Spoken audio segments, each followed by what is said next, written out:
All right, what's good, everyone? Welcome back to another video. In this video, I'm going to be talking about a little story, and it is just something unfortunate. It finally happened to me, and that's not a good thing, but like, it's just something that like I never really thought would happen to myself, and it happened. And basically, what happened was my phone actually got robbed. So my Z Fold 6 is gone. Bada bing, bada boom, poof, it's out. Somebody stole it from me. And what happened was I was gonna sell it so that I can buy another phone, because that's how I get my phones. I'm not rich out here. You know, I buy and sell and trade and stuff like that to get the next phone. Sometimes I'll finance, but mainly buy, sell, and trade. That's how I get the next phone. And so I was gonna do that, you know, just to try out a different phone, keep the content rolling for the YouTube channel, stuff like that. And so I posted the ad on Facebook Marketplace, how I usually do. The guy messaged me. He's like, yeah, interested, blah, blah, blah. And like, honestly, this is partly my fault, because like I should have took more I should take more precaution in general when I'm doing these kind of deals. But in the past, when people are like, you know, they're just sure of themselves, like I feel kind of good about it. It's like, yeah, it's gonna work out, because usually it does work out. I feel like, you know, God definitely blesses me with like just easy interactions, easy transactions. So this guy was like, it was kind of feeling like that, like, yeah, he's like, you know, let's go, can you meet here? And I was like, yeah, sure. And it's a public place. He's like, can you meet in front of a bank, TD Bank, and yeah, I'll check it out, then I'll go in the bank and get the money for you. So yeah, this sounded legit. Like he just wants to meet in a public place with cameras in front of the bank. He's gonna go get the money. And so yeah, we plan the day. The day comes. I pull up to the plaza and I'm waiting for the guy. He's like, oh, I'm running late. He's apologizing too. He's like, yeah, sorry, man. You know, I'm running late, whatever. I'm like, it's all right, no worries. And then yeah, so eventually he comes. I see him walking. I could tell that's him, because he told me what he was wearing and stuff like that. So I'm like, all right. I told him what I'm wearing. I got out of my car. He sees me. I walk up to him. I have the phone in my hand like this, you know, the box, everything, cases, whatever. And he's like, this the phone? I'm like, yeah. And he just grabs it out of my hand. He sprints in between the two stores, or the bank and the next store. There's like a in between that goes to the back to the parking lot. He sprints, runs back to the parking lot, and then like, if you saw this guy, like this guy was literally running like a track meet. Like he ran all the way to the back, ran all the way down, like probably like 100 meters, because there's a fence and then like a building parking lot on the other side or whatever. And then he runs all the way around that fence back to like the middle part, hops in the car, and then the car drives off. And it's like, at that point I was shocked. I'm like, what just happened just now? Like, did I actually get robbed? Like, did a man actually just come and take my phone from my hand and just sprint away? Like, so many thoughts would cross my mind. I was also like kind of scared, because like, you know, never had that happen to me before.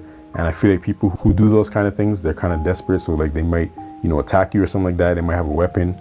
And he did have his hand in his pocket from the beginning of the interaction too. Like he took it with one hand type of thing. So maybe he did have something on him. And yeah, I didn't really chase him, because I feel like, personally, like I'm not trying to risk my life for a phone. If somebody's crazy enough to try and steal something from me, then all right, go ahead. Like, I'm not gonna chase you. I'm not trying to get harmed. And clearly it was a setup. Clearly he had a plan. He told me to meet at a specific place, made it seem like, you know, oh, the TD Bank is right there, I'm gonna get the money for you afterwards, type of thing, official. But he had a plan to run through that specific path to the parking lot, go all the way around the fence to where he parked his car. So like he's parked in like a separate parking lot. That was his plan, his pathway. And the thing is too, he came to the plaza from the other side to make it seem like, you know, came from somewhere else type of thing. So clearly it's like a planned event, and maybe he did this before type of thing. If you watch my channel, then you know that I drive a Tesla. And so before the interaction actually happened, for some reason this time I felt like I should put on Sentry mode. Sentry mode basically just records on the cameras when the car is parked. And normally, like, I don't really think about that, because, you know, like I said before, like I'm used to good interactions. I'm not used to anything bad happening, so I'm kind of chill with it. But this time I was feeling like, you know, I should probably put on Sentry mode. But the thing is, when you are watching a video in the car, or you're actually using the screen, like for media and stuff like that, games, videos, you can't have the car recording footage through the cameras. You can't use Sentry mode. And so my wife and my daughter were in the car, and my daughter was watching the video on YouTube, because she hates being in the car seat, so kind of frustrating for her to deal with that. So sometimes we will allow her to watch, you know, a 1-2 video for like 15 minutes. So I just ended up getting out of the car, and because of the YouTube thing, because of the car not being able to record while you're using the screen like that, the car wasn't able to get footage. So that was just like, oh. And honestly, a mistake, because I should have been more adamant about putting on sentry mode, because this is for safety, you know. It's something that we should have just done. But yeah, anyways, that happened to me, and super unfortunate. I was devastated, super sad. That's like a lot of money gone. It's a Z46, you know, so that's like over $2,000 Canadian gone. But after that happened, we obviously made a police report, and then I hit up my home insurance. So this is something that I really want to talk about in this video. If you have home insurance or renter's insurance and something like this happens to you, just make sure you check your policy, because like a lot of times, something that I learned is that these policies often cover theft of losing your property even outside your home. So even though it's called home insurance, you can still do a claim for things that you lose outside your house, expensive things like your phone, jewelry, things like that, and you can get money back. So I ended up hitting up my insurance. I told them what happened. I got robbed. So basically what they did was they got back to me, and then they asked for the value of my phone. They asked for like, you know, a bill of like the purchase of the phone and stuff like that, and the police report. And then after they verified all that stuff, they were able to give me back some of the money. They couldn't give me back all the money because of the deductible on my policy plan, but I was able to get at least half of what I paid for the device. So at least that kind of helps, you know. That kind of made me feel a little bit better, because I didn't just lose my expensive phone completely. So yeah, if you have renter's insurance or home insurance and you lose a device, like I said, or you get robbed or something like that, check your policy for sure. Don't skip that out. Don't forget about that. It's just very important. And I think a lot of people don't realize that they're actually covered in these circumstances, even outside their house. So yeah, that's something that I want to share as well.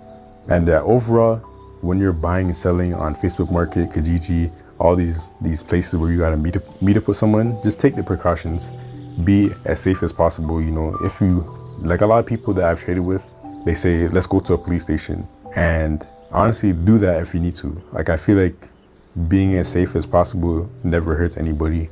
And then also I would suggest and advise you to look up online how to verify whether something is legit. So if you're buying a device, make sure you know how to tell if this is a legit iPhone, if it's a legit Samsung phone or whatever.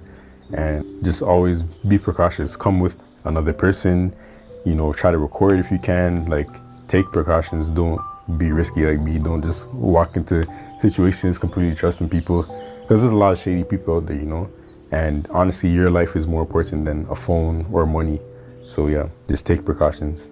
And yeah, so anyways, this is why I'm out here with the Nothing Phone 2A. I went from a $2,000 phone to a $200 phone, and it's all good, because, you know, we are here. I'm still alive. Nothing happened to me physically, so that's a blessing anyways at the end of the day. And yeah, the YouTube videos will still keep coming. The content will still keep coming. And yeah, that's the story of how my phone got robbed.